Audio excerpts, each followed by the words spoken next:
I'd like to thank Dr.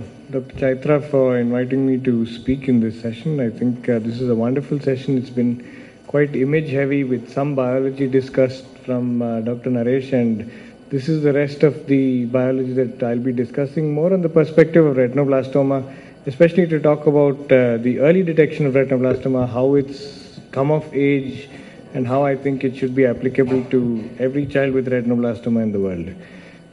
First of all, I have no financial disclosures and no interests in the stuff that's being presented over here. Just an introduction about how the change in retinoblastoma has occurred so far. So, in the 1990s, there was a publication from the Adyar Cancer Institute which dictated about 50% survival of children with retinoblastoma. This is drastically improved in India as well. I mean, we are now having about a 90% survival from the big institutes. And this is the data that was reported by AIIMS and Arvind Eye Hospital in the International Society of Genetic Eye Diseases and Retinoblastoma in 2013. I think the main difference in this is because of the change in the treatment itself, in that it's gone from external beam radiation to other types of treatments, which has now improved the survival. Now the next question is not anymore about survival. How can we do better than this? How can we keep the eyes? How can we keep vision in those eyes? How can we detect these problems so early that we can do things like that? And I think the answer lies in genetics. And a little introduction to the genetics of retinoblastoma itself. The RB1 gene is known to be the causative gene for retinoblastoma. It's responsible for something that's called the E2F pathway, which controls cell cycle, which basically means that this protein PRB sits like a gatekeeper and prevents the progression of a cell in the cell cycle. Hypophosphorylation of the gene itself would then allow hypophosphorylation of the protein itself would allow the protein to bind to E2F in such a way that it does not allow the cell to progress into the cycle, whereas if you have this unbound, then it can progress into the cycle. This is just a slide to tell you that there are many ways to inactivate the protein, and one of the ways is to cause a mutation in the gene. The other ways to inactivate the protein will be to change its mitogenic signaling. There can be viral oncoproteins that have binding properties that change the way the protein is expressed. You can have regulation via cellular oncogenes, which is MYC related in this case. And the other thing is to turn it over on its head. Retinoblastoma is not only responsible for the E2F.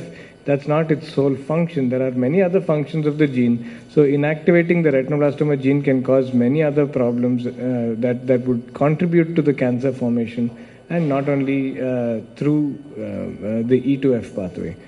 Knudsen was the one who introduced this to us. Knudsen is the one who talked about the two-hit hypothesis. He basically drew a statistical table like this from his 1961 paper, listing the cases of bilateral retinoblastoma and unilateral retinoblastoma, looking at the age at diagnosis and putting that together in a graph that showed that the fraction of cases not yet diagnosed at the age, which means that 100% of the cases were not diagnosed at this age, which came to 0% at this age. And as you look at these graphs over here, you can very clearly see that unilateral retinoblastoma behaves differently from bilateral retinoblastoma, which basically led him to believe that to follow a curve like this, you need 2 mutations, which is in unilateral retinoblastoma, whereas to follow a curve like this, you need only 1 mutation, which is with bilateral retinoblastoma.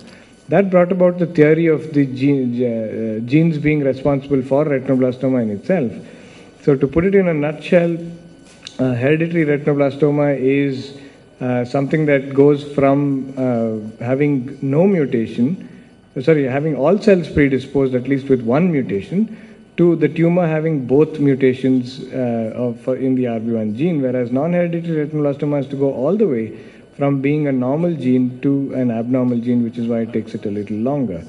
We also now know that when you have sporadic germline retinoblastoma, you have those that with the paternal allele affected more than the maternal allele, which basically means that the RB1 gene that you've inherited from your father seems to be more responsible for causing a sporadic inherited retinoblastoma. Whereas, and the other thing that's quite interesting is that the reason for the second gene being knocked off we've noticed that the second mutation is almost the same as the first mutation. So that means that there is something called as a loss of heterozygosity, which means when one gene is abnormal, it copies that abnormality into the other gene. And that's the reason why the other gene becomes abnormal, and not that two different mutational events are causing these two things. So I think these are quite exciting things that we're discovering nowadays.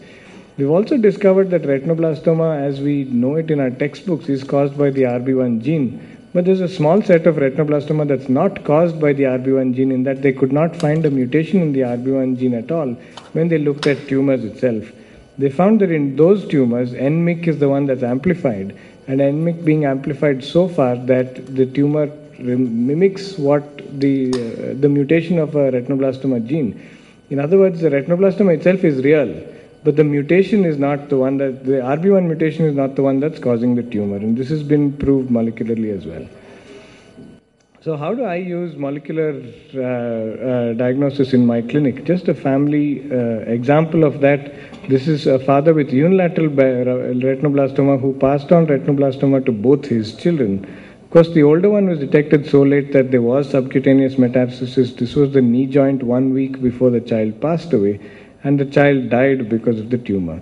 Of course, the child's younger brother was detected to have the tumor thanks to the older one having such a severe disease.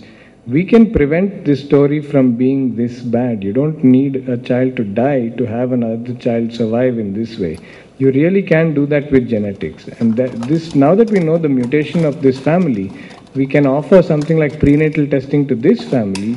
And one thing that we have to stress over here is that these mutations tend to be unique to the families which have this kind of a tumor. So we can't really predict which, there's no one part of the RB1 gene. This is the whole RB1 gene in a map, which tells you that the mutations can occur absolutely anywhere in this gene to cause this protein not to function. So that means that each family has a unique mutation, and to follow that one family with its unique mutation is something that we have to do. Why do we want to do that? Because we have to screen lesser number of family members when we do that, and that reduces the cost. And we can also offer prenatal diagnosis, like we said, which can then make children survive with much better vision. Those that do have a germline tumor are predisposed to a lifelong risk of cancers. The whole list of cancers are here. What we tell them is to avoid diagnostic radiation, avoid smoking, avoid excessive UV exposure, and all these types of behavioral modifications might then tell these germline predisposed children that they may not get further cancers. That's the hypothesis. How do we look for this abnormal gene? There are many technologies that are used, and usually a combination of these technologies need to be used, and only one technology may not be the answer to this. One of the examples of that is a family where the child had bilateral retinoblastoma. The mother had had one eye enucleated, but she had no idea why she had the eye enucleated. She was told that the eye was enucleated because of trauma. But with genetics, we were very clearly able to prove that if you look at the bumps over here in this, which is the father's bumps, and the bumps that are here with the child are different, whereas the bump that matches over here and the bump that matches over here will tell you that that particular nucleotide was mutated, and that's why the mother then probably had unilateral retinoblastoma, passing that on to the child now as bilateral retinoblastoma because it's germline in this case. Another family like that where the child had retinoblastoma, we had to enucleate one eye, the other eye is doing very well, bilateral of course in this case. I was almost sure that the mother would have something in her eye because she had a squint, and the squint I thought there could be something hiding over there like a retinoma. I was almost sure that the mother would have something in her eye, but I was wrong. It wasn't the mother who had anything. The mother just had sensory intermittent exotropia that just broke down at her age. But what the father had was, the father had a little retinoma hiding out in the side. And we now know genetically also in that family that the son and the father share the same mutation, whereas the mother and the daughter do not have that mutation. So with that, we now know that this girl is not affected with retinoblastoma, and if it's not affected, does not require to go through any further screening rather than and just look for normal vision development like we would in anybody else. In this child, we were actually able to help before the child was born, in which with the child with one of the siblings having bilateral retinoblastoma, it's very likely that the other sibling would have the situation as well. When we looked at the parents, they did not carry the mutation. But if the parents don't carry it, that does not mean the future progeny might not have it because of a problem called mosaicism. So in this case, when we did a prenatal testing, we figured out that the child did not have the mutation. And when the child was born, we confirmed that there was no tumor as well in the eye. So using this type of technology, we are able to very clearly say whether future children of the same family have or do not have retinoblastoma. When we look at those that were mutation screened in Narayana Nethralaya, we found that the bilaterals actually had around 87% pickup rate, which is very close to the global standard of 96% pickup rate. Of course, with the unilaterals, we had about a 0% pickup rate because it's really rare to find those unilaterals under 15%. We need to do large enough numbers to find that kind of thing. But we're still going at it, and I'm sure we'll get to our under 15% at some time. And I think that will improve when we actually start analyzing each tumor, because each tumor separately, when we look at their genetic makeup, we can then look for those abnormal genes very specifically in the blood to look for whether they're germline or not. So that will change when we start analyzing tumors itself. We also started discovering that with next-gen sequencing, there are certain amount of mutations that may not be discovered by next-gen sequencing and might require other technologies, and those fell into the false negative. So when there is no mutation detected through next-gen sequencing, that does not always mean that no mutation exists. There need to be other technologies that you can use to discover those mutations. And we're specifically looking for things like mosaicism, translocations, deep intronic mutations, promoter region problems that don't really show up on next-gen sequencing. The other thing that we are a little worried about are the false positives. So any positive result that we get, we always confirm that it is there in literature, not there in literature. If it has been proven in literature, it's more likely to be the causative mutation for the retinoblastoma. If it's not in literature, then we hold it as a genomic variation. And something that's a genomic variation may not be causative for the tumor, but may just run in the family. So it's very important when you get a variation type of a report is to check the rest of the family members to see if they carry the same mutation and then explain why that child had the problem. So the challenges for me as a clinician has been to understand the disease and its gene, and once I've done that, then to understand the mechanism by which a gene can lose its function, then to look at how technology can detect the loss of that function of the gene. And the limitation of each of these technologies is very important to learn, because you really have to overcome that before you can explain all this to the families involved. What do the families want? When you want 90% detection, you can actually get this for around 25,000 rupees or so. But when you want 97% detection, you get it at around 60,000 rupees. So the cost difference between that is quite a lot. Families don't always understand that. The families want something that costs between 2,000 to 10,000 rupees.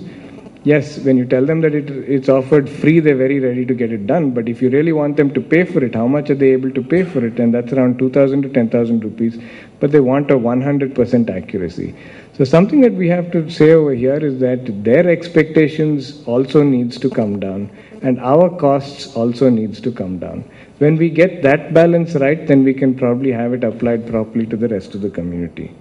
What is the future of genetics? So far we're looking at genomics, which looks at only DNA, but we should be looking at epigenomics, which is the expression of the gene, transcriptome, which is when the gene gets expressed to be forming a protein, and then proteomics to look at the real protein in itself, and then protein-protein interactions that cause a metabolic base product. So looking at all of this is really something that will give us the true picture of retinoblastoma in the future, and not only the genomics like it is at this point.